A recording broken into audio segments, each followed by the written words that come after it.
Assalamualaikum warahmatullahi wabarakatuh.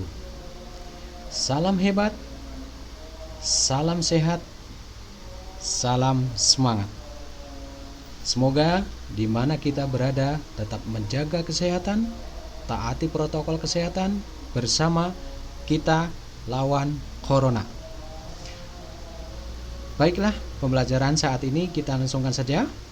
Pada kesempatan ini Bapak akan memberikan pembelajaran tentang perakitan dan nama-nama perangkat keras ya pada personal komputer. Di dalam jurusan multimedia terdapat mata pelajaran komputer dan jaringan dasar. Nah, di dalamnya ini ada materi tentang perangkat keras ya atau hardware. Nah, nanti juga ada perangkat lunak atau software. Apa bedanya software dan hardware ya? Kalau software itu bisa dilihat, tidak bisa disentuh, tidak bisa diraba. Sedangkan hardware atau perangkat keras adalah perangkat yang bisa dilihat, bisa disentuh, dan bisa diraba karena berbentuk fisik ya, berbentuk fisik. Oke. Pertama kali yang Bapak perkenalkan tentang perangkat keras komputer ini ya. Nah, kita lihat terlebih dahulu ya. Ini adalah contoh simulasi daripada personal komputer ya. Ini satu unit lengkap yang di dalamnya sudah terdapat perangkat-perangkat komputer ya. Nanti akan kita kenalkan satu persatu nama dari perangkat tersebut ya. Oke ya, ini tampilannya seperti ini ya. Ini tampilannya. Nah, ini adalah tampilan CPU ya atau Central Processing Unit. Nah, ini adalah perangkat utama daripada komputer. Tapi masih ada perangkat-perangkat tambahan ya, seperti monitor, keyboard, mouse ya, hanya tidak ditampilkan di sini. Yang akan Bapak sampaikan di sini, akan Bapak perkenalkan di sini yaitu tentang perangkat-perangkat keras di dalam CPU. Oke, yang pertama yaitu nama perangkatnya ya, ini ya, seperti ini. Ini yang Bapak tunjuk ini ya. Ini sudah ada tulisannya ya. Ini namanya power supply ya. Ini namanya power supply. Kita lihat perangkat lebih detailnya ya. Ini power supply nampak dari samping ya. Ini nampak dari samping juga, ini nampak dari depan, ini nampak dari samping, ini nampak dari atas, yang ini nampak dari bawah. Nah, apa fungsi dari power supply ya? Fungsi dari power supply adalah memberikan suplai listrik ya, atau memberikan daya ya kepada seluruh komponen yang ada di dalamnya ya. Itu adalah fungsi utama dari power supply. Fungsi yang kedua yaitu power supply berfungsi untuk ya, ini mengubah arus bolak-balik ya menjadi arus searah. Kalau dalam pelajaran fisika ini ada berfungsi untuk merubah arus AC menjadi arus DC ya, atau istilahnya arus bolak-balik menjadi arus searah ya. Itu fungsi daripada power supply. Jadi nanti dialiri oleh listrik ya dari sini. Nanti ada kabel powernya di sini. Nah, selanjutnya nanti di sini akan dirubah ya. Ini akan dirubah ya oleh power supply ini sebelum masuk ke perangkat-perangkat yang lainnya ya. Jadi arus yang besar dari PLN ini diturunkan ya, disearahkan sehingga selanjutnya nanti komponen-komponen ini bisa teraliri dengan baik oleh arus listrik yang bersumber dari PLN ya. Oke. Ini adalah power supply ya. Seperti ini ya gambarnya, seperti ini. Ya, ini. Oke. Nah, selanjutnya yang akan Bapak perkenalkan yaitu nama perangkatnya. Yang kedua yaitu motherboard ya, motherboard. Mother, ibu ya, atau induk. Nah, board artinya adalah papan ya, atau papan induk ya. Papan induk artinya itu adalah papan dari seluruh induk komponen komputer ya, seperti ini ya. Nah, seperti ini. Nah, ini adalah tampilan dari motherboard ya. Ini tampak dari bawah ya. Kalau kita melihat motherboard dari bawah seperti ini banyak jalur-jalur elektronik ya, atau jalur-jalur perangkat ya, komponen elektronika. Nah, seperti ini. Nah, oke ya. Nah, ini adalah perangkat-perangkat elektronika ya, yang sudah tertanam ya, atau sudah tertata rapi di dalam motherboard ya, seperti ini. Oke. Nah, ini. Nah, saya coba jelaskan satu persatu ya. Di sini kalau melihat motherboard dari samping, ini ada beberapa port ya, beberapa port di sini ya. Yang pertama ini ada port PS2 ya, fungsinya untuk sebagai inputan ya, inputan dari mouse ya, inputan dari mouse. Yang kedua ada PS2 juga ya, itu inputan dari keyboard ya. Akan tetapi pada saat ini karena perkembangan teknologi yang sudah luar biasa, ini PS2 ini jarang dipakai ya, jarang dipakai. Karena kenapa? Karena sekarang mouse dan keyboard sudah menggunakan port USB ya. Ada juga yang mouse dan keyboardnya sudah menggunakan mouse dan keyboard wireless secara terpadu gitu ya. Selanjutnya di sini ada port VGA ya, ada port VGA. Port VGA itu fungsinya untuk output juga ya, untuk mengeluarkan, untuk menghasilkan apa? Menghasilkan yaitu visual yang selanjutnya nanti akan ditampilkan ke dalam monitor ya. Ini adalah port VGA. VGA kepanjangan dari Video Graphic Adapter ya. Selanjutnya sebelah kanan ada port USB ya. Ini ada 4 ya, ada 4 port ya. Berarti bisa dimasukkan sebanyak 4 port USB ya. Bisa mouse, bisa keyboard ya, bisa card reader, bisa printer, bisa webcam ya, bisa perangkat-perangkat peripheral yang lainnya, bisa masukkan ke dalam port USB ini. Di atasnya ada port Ethernet atau Ethernet port.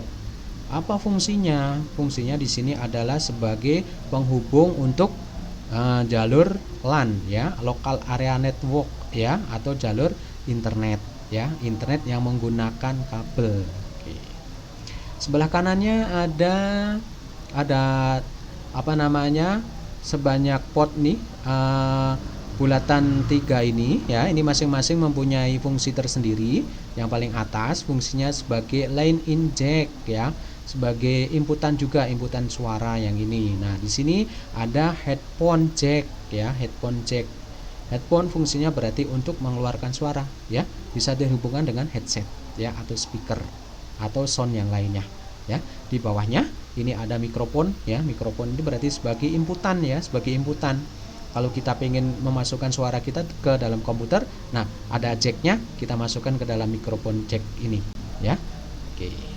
Itu adalah gambar atau perangkat dari motherboard ya, seperti ini ya, motherboard. Nah, oke.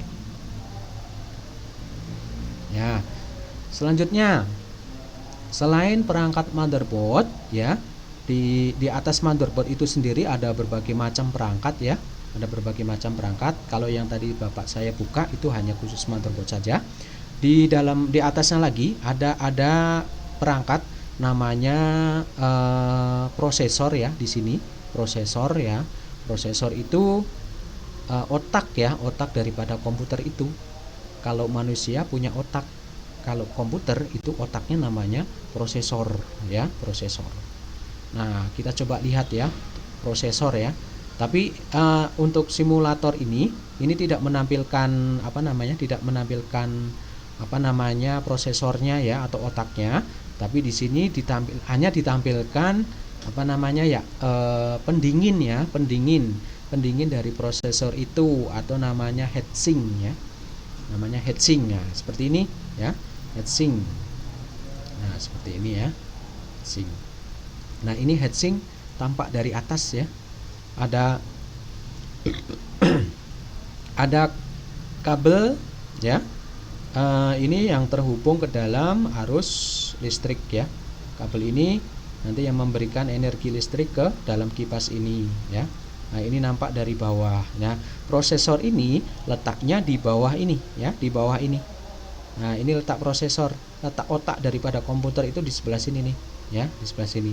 Nah, kenapa otak itu perlu kipas? Ya, karena komputer itu bekerja secara terus-menerus sehingga menghasilkan panas ya, sehingga menghasilkan panas. Nah, agar prosesor itu tidak panas, maka dipasanglah ya namanya heatsink atau kipas pendingin ya, kipas pendingin prosesor. Nah, seperti ini. Oke. Perangkat selanjutnya masih di atas motherboard ya, masih di atas motherboard, yaitu namanya memori ya, atau RAM ya, disingkatnya RAM. Apa kepanjangan dari RAM? RAM adalah Random Access Memory, itu kepanjangannya ya. Fungsinya untuk apa komponen ini? Komponen ini adalah berfungsi untuk membaca ya, membaca file. Kalau kita menyimpan file-file, menyimpan dokumen ya, ini akan dibaca ya, akan dibaca oleh RAM ini. Nah, RAM ini juga mempunyai kecepatan secara bertingkat ya, tergantung dari nilai daripada RAM itu sendiri ya. Satuannya adalah giga ya. Maka RAM ini mempunyai satuan tersendiri ya. Bisa 2 giga, 4 giga, 6 giga, 8 giga dan seterusnya ya, dan seterusnya. Semakin banyak satuan giganya, maka kinerja daripada memori tersebut semakin cepat ya, semakin cepat. Nah, ini adalah perangkat memori ya. Nah, selanjutnya masih di atas motherboard ya, masih di atas motherboard. Saya akan coba perkenalkan ini ya. Ini namanya adalah ya video adapter ya, video adapter. Nah, ini belum tentu semua PC terdapat video adapter ini ya, karena ini adalah perangkat tambahan ya, ini adalah perangkat tambahan. Fungsinya untuk apa? Nah, fungsi dari video adapter ini adalah untuk menampilkan ya gambar yang lebih bagus ya, terutama nih kalau orang-orang desainer ini menambahkan di dalam motherboardnya, yaitu adalah video adapter ya, video adapter. Nah, ini nampak dari samping ya, ini nampak dari samping, ini nampak dari depan ya. Ada potnya ya, ada potnya seperti ini. Nah, ini juga nampak dari samping ya. Ini bisa dilepas ya. Kalau seumpama tidak diperlukan, ini bisa dilepas ya. Tapi kalau ingin ditambah, ini juga bisa dipasang ya, tidak di atas motherboard. Oke. Selanjutnya ada namanya NIC ya, atau fungsinya ini tidak tampil ya. Yang saya tampilkan adalah ini aja, wireless NIC ya, wireless NIC. Nah, seperti ini wireless NIC. Ini fungsinya sama ya, sama dengan port yang tadi Bapak lihatkan ya. Fungsinya ini adalah untuk mengakses internet ya. Hanya perbedaannya kalau di sini wireless berarti tanpa kabel ya, tanpa kabel. Nah, ini bisa ditanam di dalam motherboard di sini. Nah, fungsinya sama untuk mengakses internet ya. Hanya ini perbedaannya, kalau wireless itu tanpa menggunakan kabel atau nirkabel ya. Nih. Nah, seperti ini ya. Nah, tadi tidak ada port yang untuk kabel ya, karena tadi tidak menggunakan kabel. Ini menggunakan antena ya, menggunakan antena. Nah, ini bisa disambung dengan antena untuk menghasilkan gelombang yang lebih bagus. Oke, ya. Ini adalah wireless mic ya. Ini bisa dilepas ya, atau bisa ditanam begitu aja juga boleh ya. Oke. Selanjutnya ada di sini ada namanya adalah ya optical drive ya, optical drive. Nah, apa fungsi dari optical drive ini? Fungsi dari optical drive ini adalah membaca ya, ruang atau tempat untuk membaca CD DVD ya, CDR, CDRW, DVD-R, DVD-RW dan lain sebagainya, atau yang berbentuk penyimpanan yang berbentuk piringan CD. Nah, ini adalah alat untuk membacanya seperti ini ya. Ini kalau nampak dari depan seperti ini ya. Ini ada tombol ya, tombol close dan tutup. Tombol buka dan tutupnya di sini.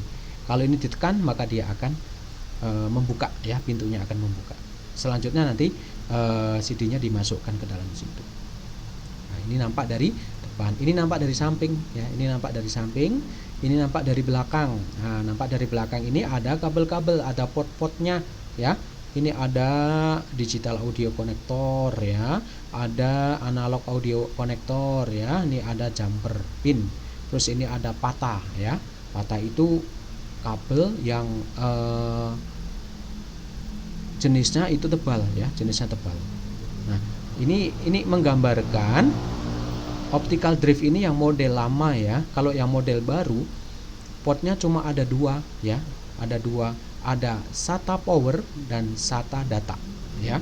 Nah, kalau ini kan modelnya model lama ya, ini model lama. Nah, ini nampak dari atasnya seperti ini nampak dari bawah seperti ini. Itu ya, itu namanya optical drive. Jadi kalau kalian akan memasukkan tempat penyimpanan berupa CD, ada file yang harus dibuka menggunakan optical drive ini. Nah, disinilah tempat untuk membukanya ya. Oke. Selanjutnya ya, Bapak akan memperkenalkan perangkat komputer yang selanjutnya adalah floppy drive ya, floppy drive. Nah, perangkatnya seperti ini ya, perangkatnya seperti ini. Tapi ini untuk zaman sekarang ini sudah sangat asing ya. Artinya sudah susah, hampir tidak ada perangkat ini ditemukan di dalam komputer. Kenapa?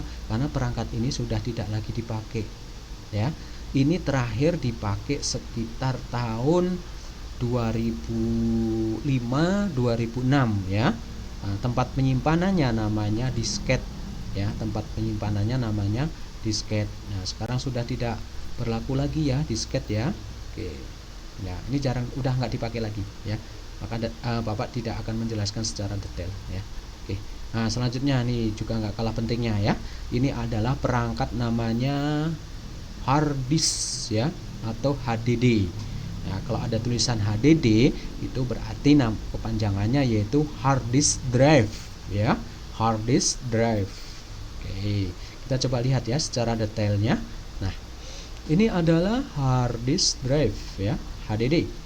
Nah, coba kita lihat lebih detailnya seperti apa.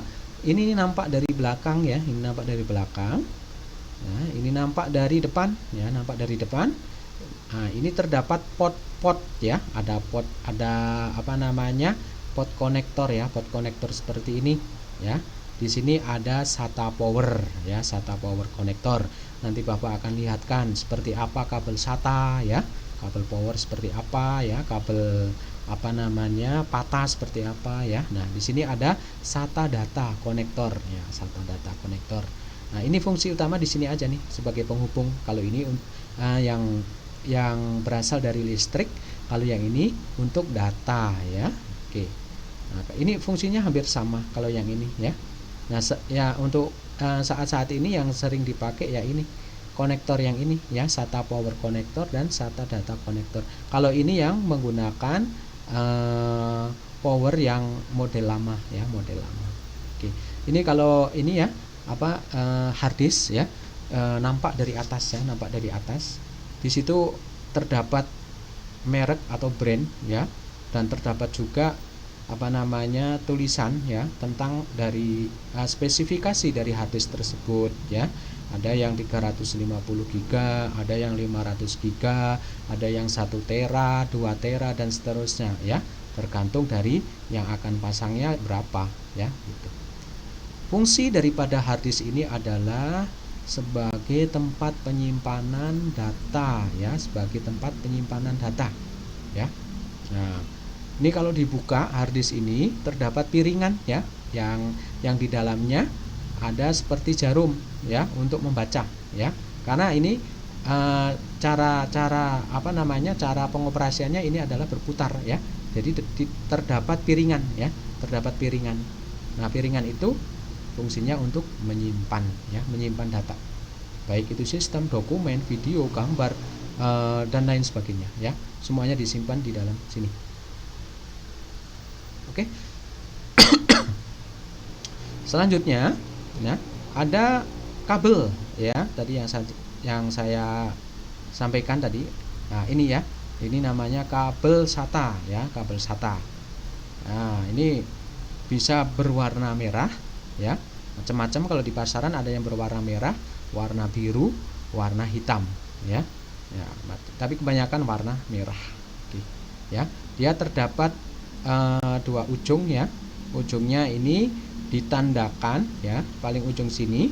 Kalau kalian nanti akan praktek tentang perakitan komputer, jangan langsung dipasang ya, karena kabel SATA ini ada tanda-tanda tertentu. Nah, di kabel SATA ini kalau kita lihat ya, di ujungnya ini seperti lubang ya.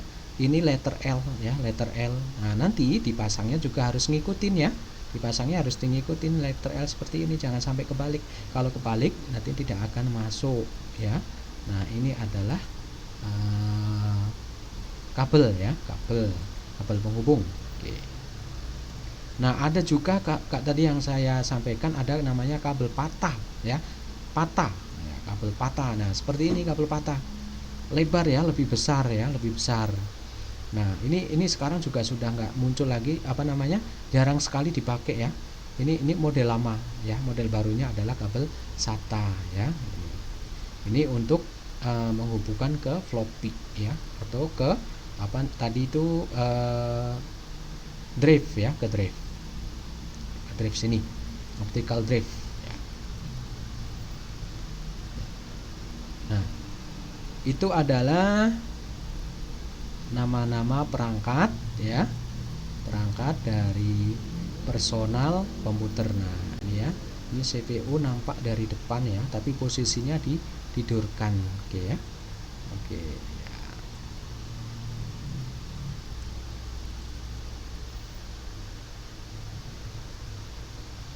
Ya, ini hampir sama, ini hanya posisinya saja yang berbeda ya. Oke.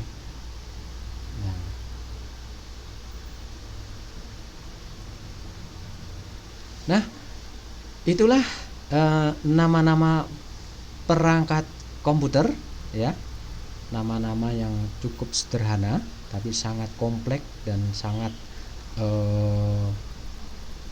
bermanfaat ya untuk jalannya operasional komputer. Untuk selanjutnya, pembelajaran selanjutnya nanti Bapak akan menjelaskan secara lebih detail lagi ya, bagaimana cara merakit motherboard, bagaimana cara merakit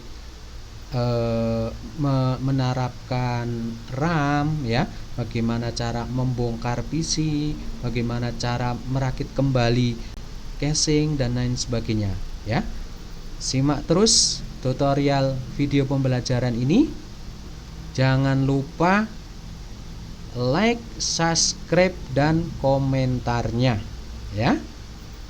Sekian dari Bapak video pembelajaran ini, semoga bermanfaat. Wassalamualaikum warahmatullahi wabarakatuh.